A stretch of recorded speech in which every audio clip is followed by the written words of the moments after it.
ধন্যবাদ আপনাকে। আপনারা জানেন যে চিন্ময় কৃষ্ণ দাস ব্রহ্মচারী বাংলাদেশের সনাতনী সম্প্রদায়ের 3 কোটি সনাতনী সম্প্রদায়ের মুখপাত্র। শুধু 3 কোটি সনাতনী সম্প্রদায়ের না, সারা বাংলাদেশের এবং বিশ্বের সনাতনী সম্প্রদায়ের ইতিমধ্যে আইকন এবং লিডার হিসেবে আবির্ভূত হয়েছেন।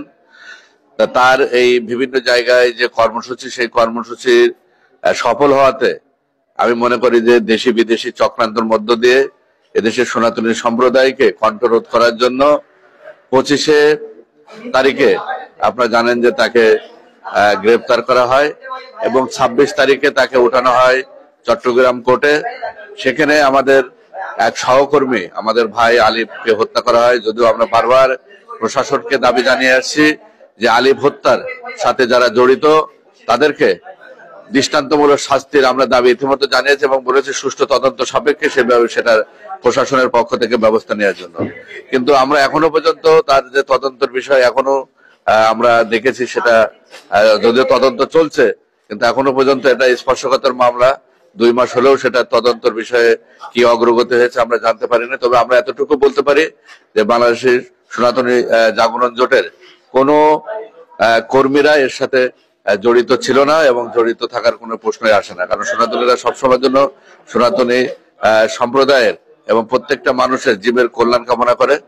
সেই জায়গা থেকে সেখানে আপনারা জানেন যে তার হত্যাকে কেন্দ্র করে চট্টগ্রামে বিভিন্ন সময় অনেক আইনজীবী তার জামিনের জন্য দাঁড়ালেও বিভিন্ন সময় তাদেরকে দাঁড়াতে দেওয়া হয় নাই, বিভিন্নভাবে হুমকি ধমকি প্রদান করা হয়েছে এবং সেই জামিনের শুনানিতে দীর্ঘ শত্রুতা তৈরি করা হয়েছে।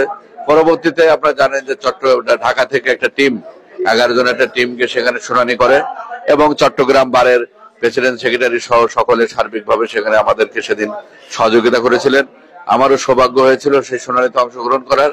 পরবর্তীতে সেই জায়গায় না মঞ্জুর করায় আপনারা জানেন যে মহামান্য সুপ্রিম কোর্টের হাইকোর্ট বিভাগে সেখানে মামলা ফাইলিং করা হয়। পরবর্তীতে দীর্ঘদিন পরে বাংলাদেশ সুপ্রিম কোর্টের হাইকোর্ট বিভাগের দ্বৈত বেঞ্চ বিজয় 71-27 নম্বর কোর্টে মাননীয় বিচারপতি আতর রহমান এবং মাননীয় বিচারপতি আলী রেজার বেঞ্চে সেখানে জামিন শুনানি হয় এবং তারা সন্তুষ্ট হয়ে 2 সপ্তাহের রুল জারি করেছেন।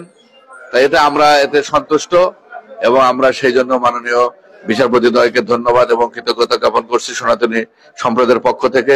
আমরা রাষ্ট্রযন্ত্রকে ধন্যবাদ জানাচ্ছি, উপদেষ্টাদেরকে ধন্যবাদ জানাচ্ছি এবং আমরা বিশ্বাস করি এই রুল খুব দ্রুত ডিসপোজাল হবে এবং এর মাধ্যমে আমাদের 3 কোটি সনাতনী সম্প্রদায়ের মুখপাত্র চিন্ময় কৃষ্ণ দাস ব্রহ্মচারী জামিনে মুক্তি পাবেন।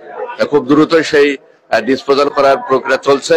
ইতিমধ্যে আপনারা জানেন যে নোটিশ দিতে হয়, এটা রুল জারি করা মানে যারা রাষ্ট্রপক্ষ আছেন, তাই ইতিমধ্যে সেই নোটিশও জারি করা হয়েছে। আমরা বিশ্বাস করি খুব দ্রুত এই মামলা বিজ্ঞ যে মাননীয় যে বেঞ্চে শুনানি হয়েছিল সেই বেঞ্চে ফিক্স করে দ্রুত শুনানির ব্যবস্থা করা হবে এবং আমরা আশা করি ন্যায় বিচার পাবো। সেই ক্ষেত্রে আমরা মনে করি যে সরকার এই বিষয়ে আমাদেরকে সার্বিক সহযোগিতা করবে।